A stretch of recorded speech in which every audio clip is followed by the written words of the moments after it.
오늘 성경 말씀은 마태복음입니다. 마태복음 5장 1절에서 10절입니다.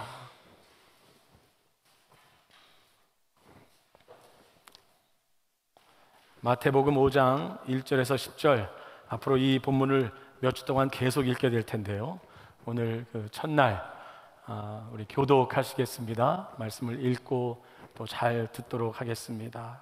제가 한 절 읽고 여러분이 한 절 읽고 끝절은 같이 읽습니다. 예수께서 무리를 보시고 산에 올라가 앉으시니 제자들이 나아온지라.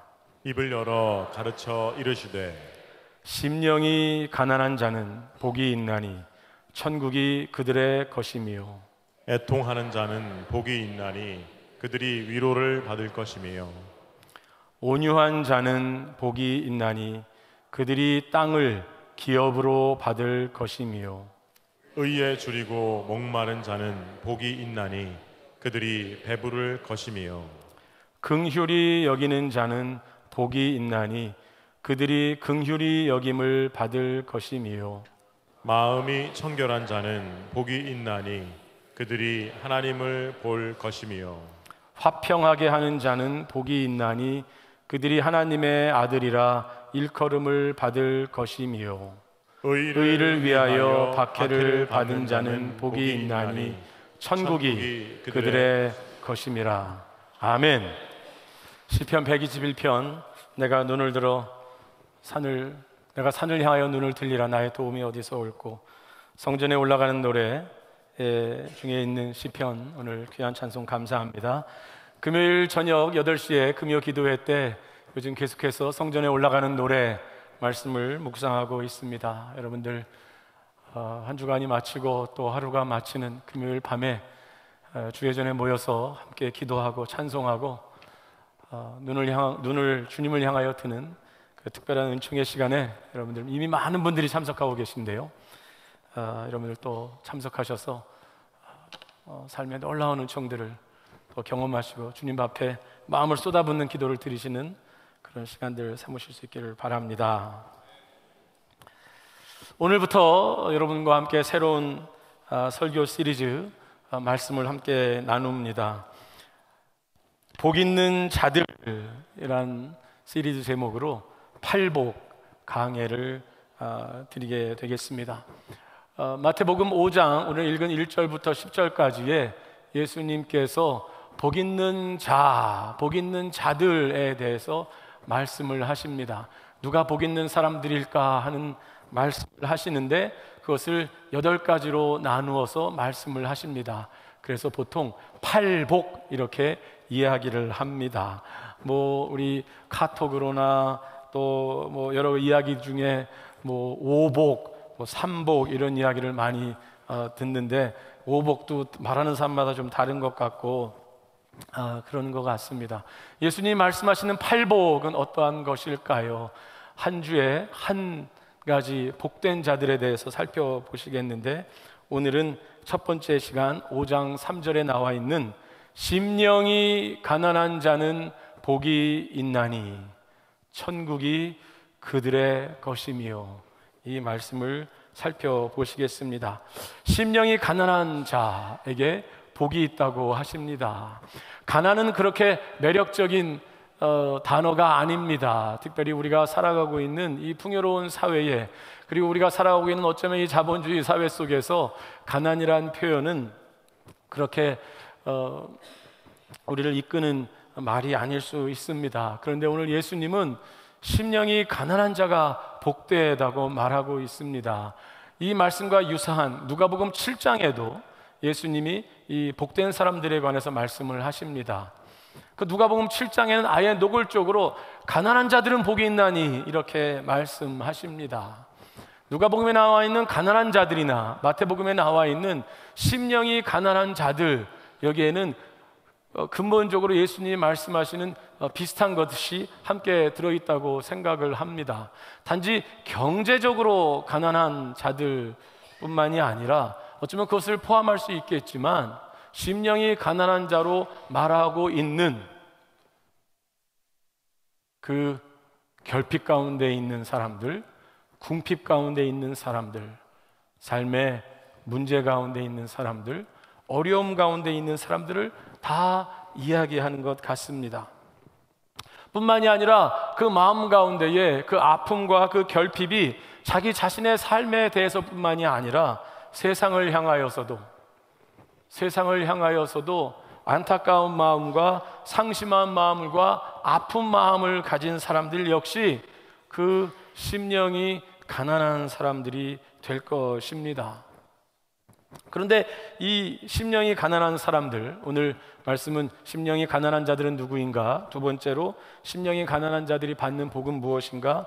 세 번째로 심령이 가난한 교회, 이렇게 말씀을 드리겠는데, 심령이 가난한 자들은 누구인가 할 때에 이 심령이 가난하지 않은 사람들을 또 생각해 볼 수 있습니다. 심령이 가난하지 않은 사람들은 아마 내가 모든 것을 가지고 있다라고, 가지고 있는 사람이든지 가지고 있다고 믿는 사람들은 어쩌면 심령이 가난한 자들에 속하기가 쉽지 않을 것입니다. 왜냐하면 내가 모든 것을 가지고 있으니까, 그리고 내가 가난하다는 것을 인정하고 싶지 않기 때문에, 자기가 완벽하다고 생각하고 있기 때문에 그런 경우에는 심령이 가난해질 수 없겠지요. 내가 지금 얻고 있는 명예와 내가 가지고 있는 권력과 내가 가지고 있는 지위와 내가 가지고 있는 그 부와 이것에 아주 지극히 만족해서 산다면, 그러면 그 심령은 가난할 수가 없을 것입니다. 그런데 이 심령이 가난한 사람들, 이 사람들이 왜 복되다 하지요? 가난하기 때문에 복된 것이 아니라, 오늘 말씀에 보았더니 천국이 그들의 것이기 때문에 복되다는 것입니다. 그러니까 다른 말로 한다면 천국을 소유한 사람들이 복된 것입니다. 그런데 천국을 소유한 사람들이 심령이 가난한 사람들이기 때문이라는 것이지요. 천국은 이따도 말씀드리겠지만 하나님의 나라입니다. 하나님의 나라를 필요로 하는 사람들, 이 세상 나라가 아니고 세상에 지나가는, 세상에 돌아가는 그 힘과 권력이 아니고 하나님이 세우시는 나라를 소유하는 사람들은 심령이 가난한 사람들이 그것을 소유할 수 있습니다. 이미 세상 나라에 완전히 만족하고 있고, 내가 가지고 있는 것이 권력이 있고 명예가 있고 부가, 모든 것을 가진 사람은 사실 새로운 나라가 시작되는 것을 원치 않습니다. 지금의 내가 가지고 있는 것이 흔들릴까 봐 불안하지, 내가 가지고 있는 것을 지켜나가려면 하나님 나라라는 새로운 세상이 오는 것을 경계해야만 합니다. 그래서 예수님께서 천국이 가까웠느니라 말씀하실 때에, 하나님 나라는 이와 같다 하고 말씀하셨을 때에, 헤롯 대왕, 유대인의 왕으로 오신 이가 어디 있으시뇨? 아기가 태어났음에도 불구하고 장차 유대인의 왕이 될 줄도 모른다는 그 통방박사들의 말 때문에 그 아기를 찾아 죽이려고 하지요. 왜냐하면 자기 왕권에 위협이 되기 때문입니다. 마찬가지로 예수님께서 말씀하신 새로운 나라, 그 나라를 들을 때에 제사장들, 바리새인들, 서기관들, 그들에게는 그들이 이미 받고 있는 종교적 권력과 사회적 명예와 그것으로 인하여서 예수님이 새로 시작하는 나라, 그것은 그들에게 위협이 되고 불안한 요소가 됐던 것이지요. 그래서 그런 경우에는 심령이 가난한 사람이 될 수가 없었습니다. 심령이 가난한 자가 복이 있는 이유는 천국이 그들 것이기 때문이라고 했습니다. 오늘 심령이 가난한 사람들에 대한 이해로서 오늘 성경의 한 배경이 우리에게 도움을 주는 것 같습니다. 오늘 심령이 가난한 자는 복이 있나니 하고 말씀하시는 이 팔복의 그 배경은 이렇게 시작을 합니다. 5장 1절입니다. 예수께서 무리를 보시고 산에 올라가 앉으시니 제자들이 나아온지라. 예수를 따르는, 예수님의 은혜를 받기 위하여 모인 수많은 무리들이 있었는데, 그들을 보시다가 예수님이 가버나움 그 옆에 있는 작은 산 위로 오르셨고, 제자들이 그 예수님의 말씀을 듣기 위해서 따라갔습니다. 그래서 지금 예수님은 제자들에게 이 말씀을 하시고 계십니다. 그리고 그 너머로는 수많은 무리들이 있었습니다. 그 무리들, 그 사람들은 어떠한 사람들이었을까요?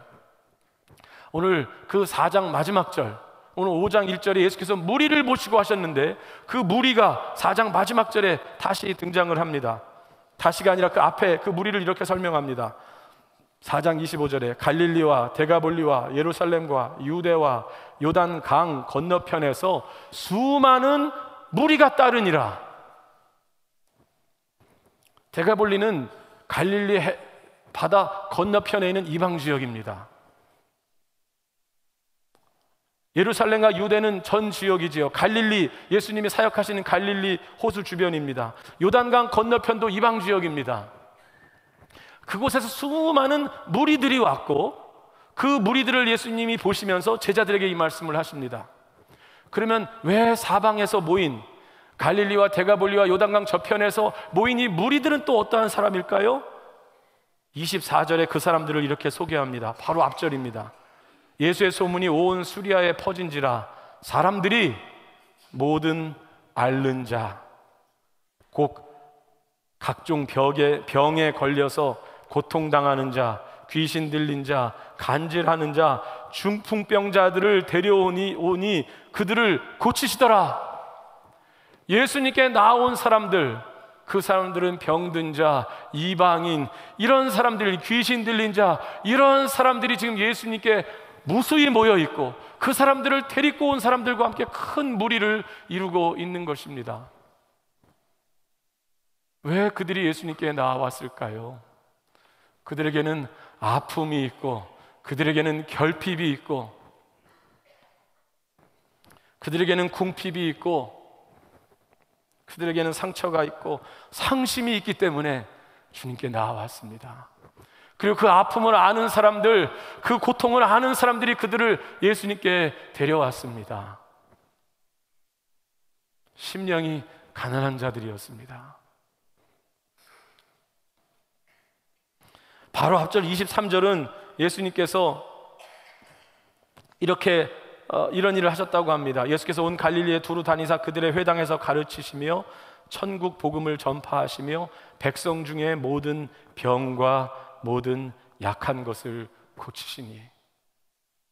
이 소문이 퍼지자 약한 사람들, 병든 사람들이 모인 것이지요.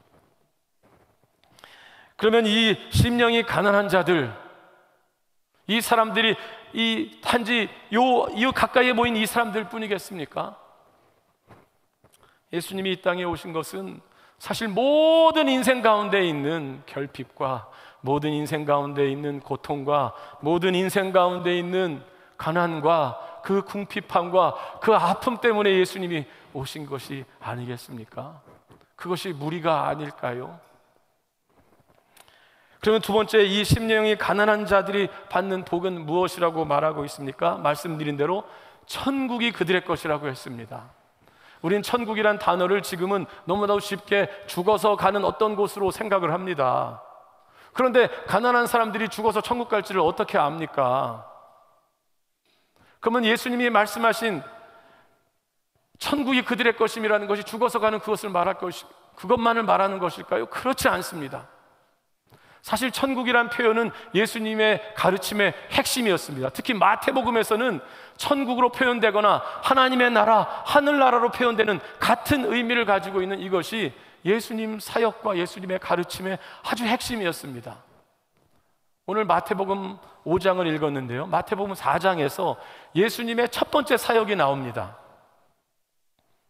예수님의 첫 번째 사역이 마태복음 4장 17절에 나오는데 그 17절의 모습을 이렇게 말하고 있습니다.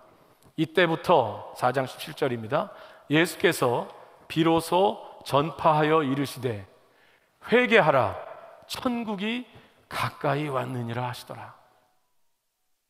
예수님이 천국이 가까이 왔다, 하늘나라가 가까이 왔다, 하나님의 나라가 가까이 왔다 하는 이 말씀은 무엇일까요? 예수님이 시작하신 하나님 나라를 말씀하시는 것입니다. 예수님께서 십자가와 부활로 이 역사 가운데에, 인류 가운데에 새롭게 시작하신 하나님의 나라, 예수님이 오심으로 시작된 하나님의 나라를 말하고 있는 것이지요.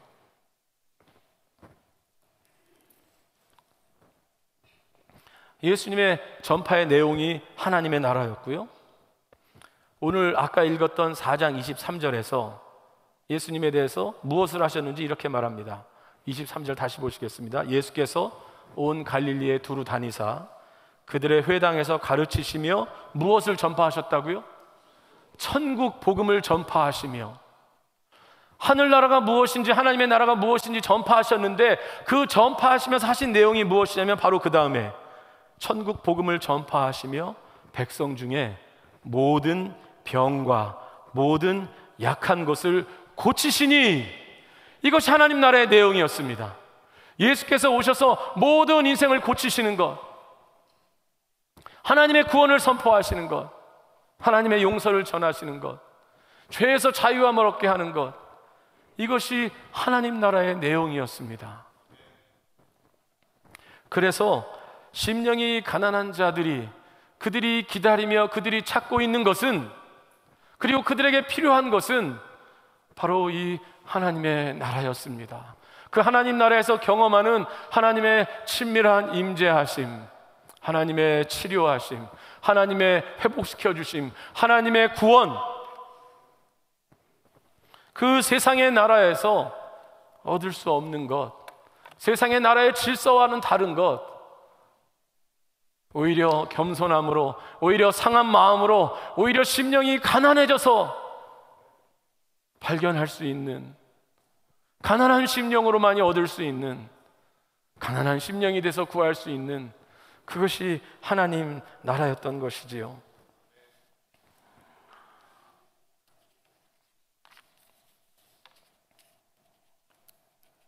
하나님 나라를 받아들일 수 있는 사람, 받아들인 사람, 하나님 나라를 소유한 사람이 복 있는 사람들이고, 심령이 가난한 사람들은 그것을 받아들이고 소유하고 누리는 사람들이 될 수 있습니다.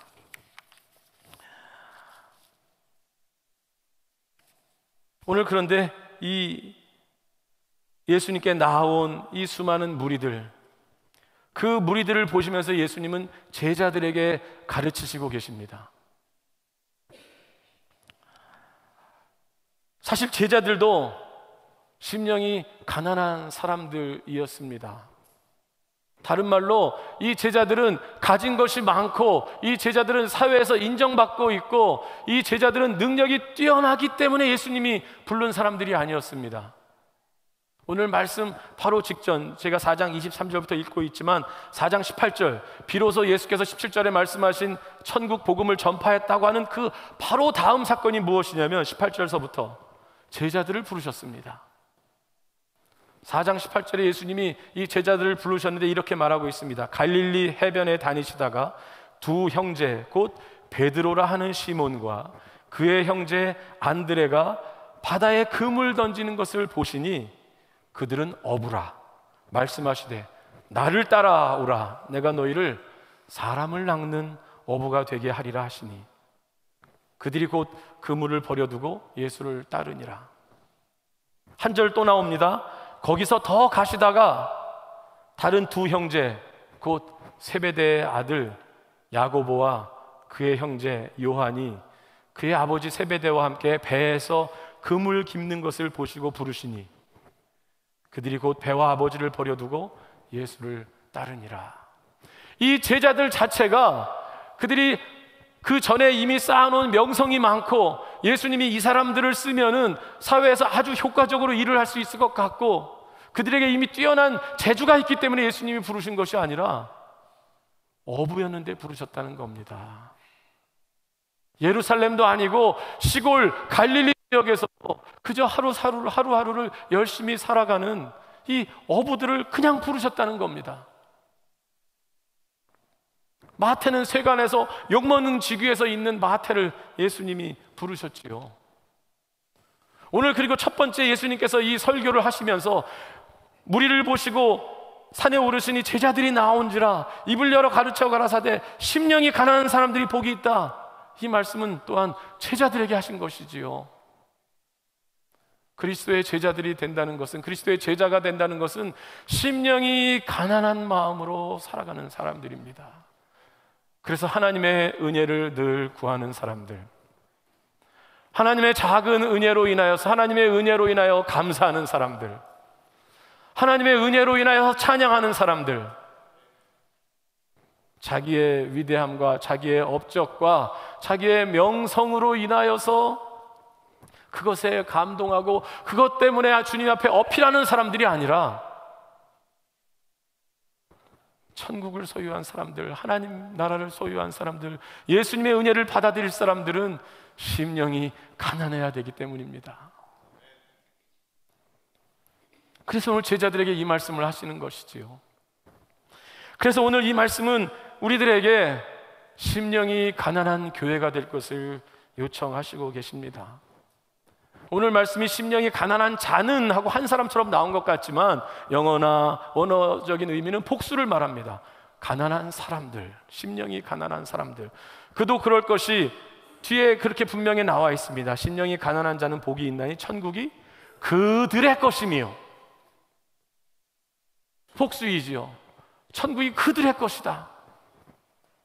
그러니까 예수님을 따르는 제자들이나 예수님을 따르는 무리들, 그들이 하나님의 나라를, 예수님의 은혜를, 예수님의 치료의 은총을 그 경험하는 일들은 공동체, 제자들의 공동체 가운데에, 그 무리들 가운데 나타난다는 것입니다. 오늘 교회로 모인 우리들, 우리가 심령이 가난한 교회가 되어야 할 줄로 믿습니다. 여러분의 가정이 주님 앞에서, 하나님 앞에서 가난한 심령의 가정이 될 수 있기를 바랍니다. 우리 속에 있는 결핍과 우리 속에 있는 부족함과 우리 속에 있는 문제를, 그것을 가리지 않고 그것을 인정하면서, 주님 제가 가난합니다. 주님 제가 문제가 많이 있습니다. 제가 주님의 은혜가 필요합니다. 제가 주님의 용서가 필요하고 하나님의 나라가 우리에게 필요합니다. 이렇게 고백하고 나아가야겠습니다. 어려움과 결핍을 인정하고 그 가운데 하나님의 은총을 감사하고 하나님을 찬미하는 사람들, 이것이 교회이지요. 제가 전에 들은 말씀인데요, 어느 목사님이 뉴욕에서 목회를 하시면서 뉴욕에 있는 이민교회가 아주 어려웠었나 봅니다. 그 이민자들의 삶에, 정말 이민자의 삶이 외롭고 서럽고 두렵고, 그러다 보니까 상처들도 많고 가정들도 어렵고, 그러니까 그런데 교회에 와서 이 한 주 동안에 힘들게 살다가 이제 교회에 오면은 거기서 한국말도 하고 한국 음식도 먹고, 그러다 보니까 교회에 막 별 사람들이 다 있고, 이분이 보니까 너무 사람들이 거칠고 말 함부로 하고 싸우고, 지금 가정마다 문제가 많고 너무 힘드셨다는 겁니다. 그러다가 어떻게 해서 이분이 강남에 있는 교회 목회자로 초빙이 되셨다는 겁니다. 강남에 목회하러 왔더니 사람들이 다 점잖고 공부들을 다 해서 다 인격적이고 다들 직업이 좋고, 그래서 아주 이 문제가 없고 아주 인격적으로 이야기하고, 이야 참 교회가 좋구나 생각을 했다는 것입니다.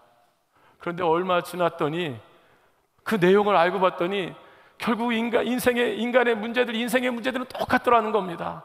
다 아파하고 있고, 다 문제가 많고, 가정 깨져 있고, 지금 개인의 삶은 엄청나게 망가져 있고, 이런데 차이는 그것을 안 드러낸다는 겁니다.